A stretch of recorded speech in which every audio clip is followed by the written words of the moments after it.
Hey, hey, hey.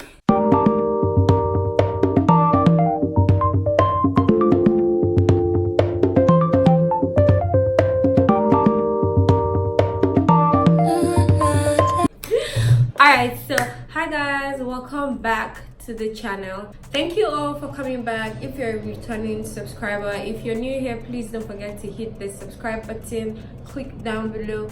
If you're returning as usual, you know we love you, and also for the new subscribers, we love you so much. Smash that like button and comment, please. This is my first DIY video, so I made a couple of masks and then I posted it on one of my socials, and I asked if you wanted a video about it, so people requested for a video, so that's why I'm here.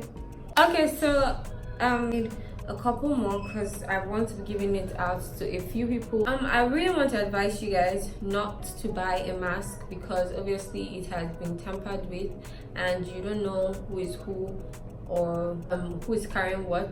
So I would really advise that you make your mask because most of the people on here these days, they try on the mask first before they buy, you know, here in Nigeria, because most of the things are sold in traffic and all of that. So try the mask on before they actually buy it, and I mean that's not healthy, so why not make your own? Because you can also do this without a sewing machine.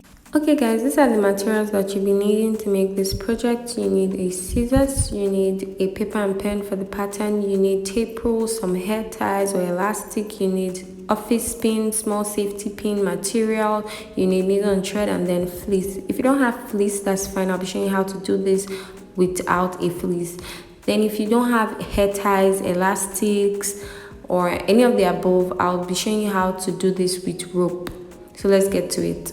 Okay, first off, make a line, draw a borderline of where you want your measurements to start. Then from your borderline away from it, measure 5 3/4 as you see me do here.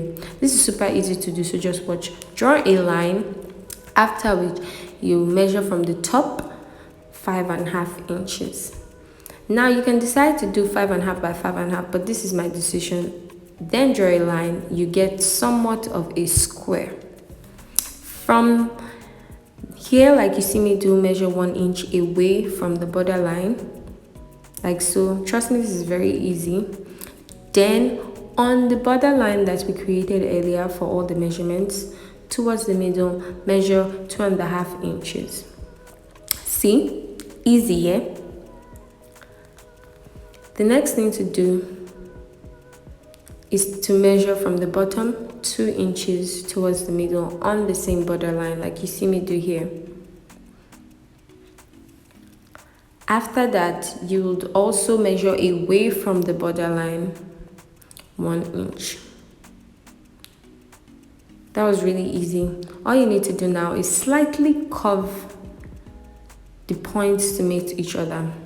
Now for the middle gap, just make a curve that just follows everything through, not too much, just slightly.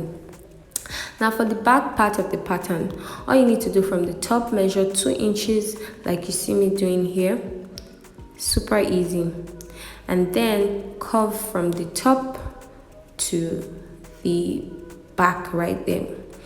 Now this is really easy. You can use a freehand, but if you have all the sewing tools and you think you need it, then that's fine. I think if you want to go deeper, you can also do that. Now for me, I don't like the bottom straight, but if you do, you can leave it that way. I just like to curve it out just a little bit, and then that's the pattern. Cut it.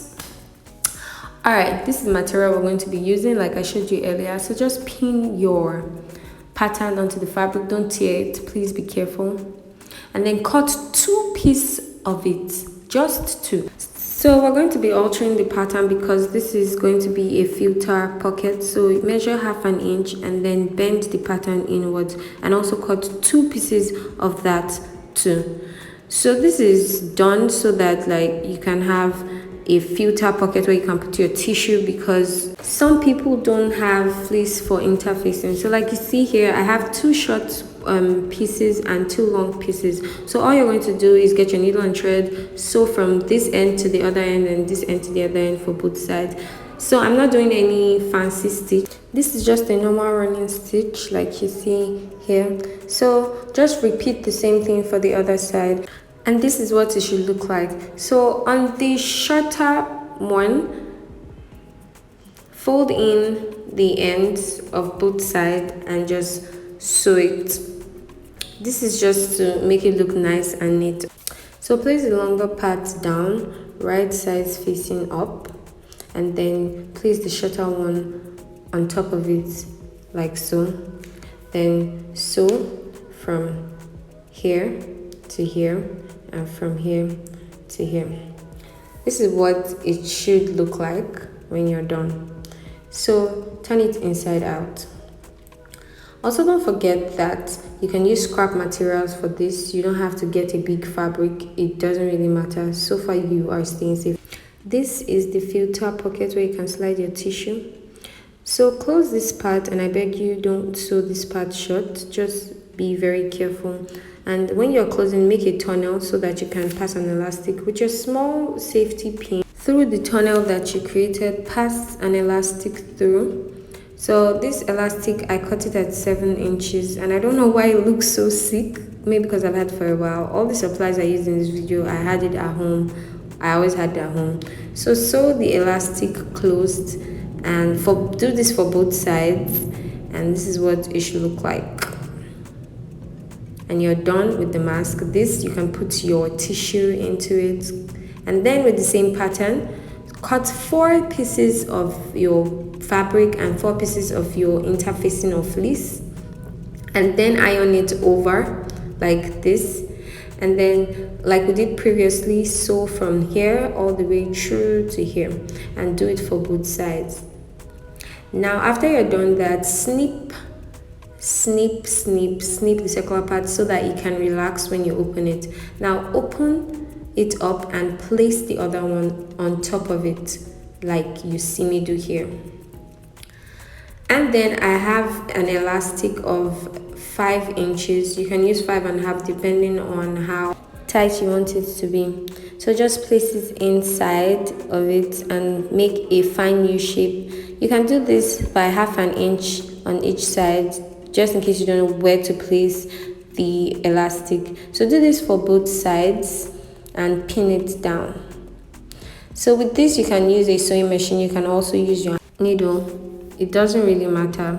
So sew all through from here, all through to this side, leaving a space.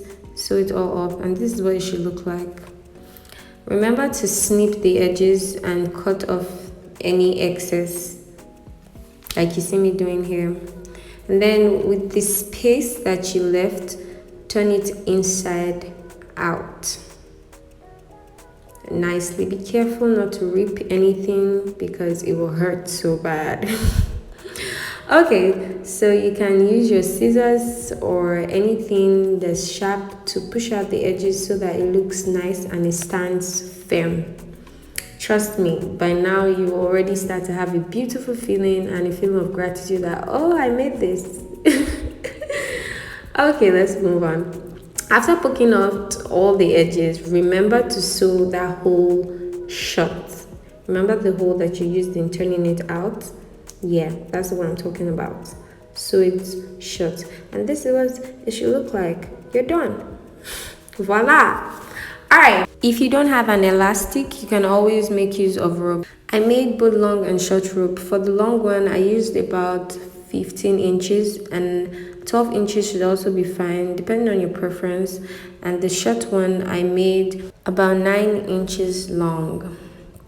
But honestly, everything is about your preference. So I'm going to be using the short one down and the long one on top. Just as I did the previous mask, I'm going to be doing the same to this one. So I'm going to put the short one, place it 1/2 inch away, inside, sandwich it, like so, and then pin it. So I'm just eyeballing it because I know where 1/2 inch is, obviously. So I'll do the same for the other side. So I do for both sides, and then just, you know, place the ropes, tuck it in so that I don't sew on top of it, it doesn't bulge out. and then sew around, leaving a gap. Also, this is how it looks like when you're done sewing. And the same method you used previously, turn it inside out. Be careful. Take out a Sharpie and use to poke out all the edges. Don't tear through, please. Don't tear through your fabric. It will hurt so bad. So after that, you're done. Basically, close up the hole that you used. I hope you're feeling the way I was feeling. A really great feeling, like, oh, I did something really, really good, and I did for my entire family. So I hope you're feeling good. You can do is when you're done with your mask, you can just top stitch like I did here. This is the only one I top stitch. You can look at this mask. I made it a reversible one, so you can do that. So finally, guys, I hope you all are staying safe, staying at home. If you can't stay at home, you're wearing a face mask, you're wearing gloves, you're practicing social distancing, being very safe and all of that. I know this too will pass by God's grace. Do the little you can for the society, and if you need a mask, don't hesitate to holler. I'll definitely make one for you and get it to you. It's that easy. Just say, I want a mask in the comment section down below, and I will make you a mask. And you can also pick your color you want it to look like. If you don't want this style, I can always make another pattern for you. Alright guys, thank you so much for watching this video. I do hope that you enjoyed it. Peace. See you all in the next video. Yo!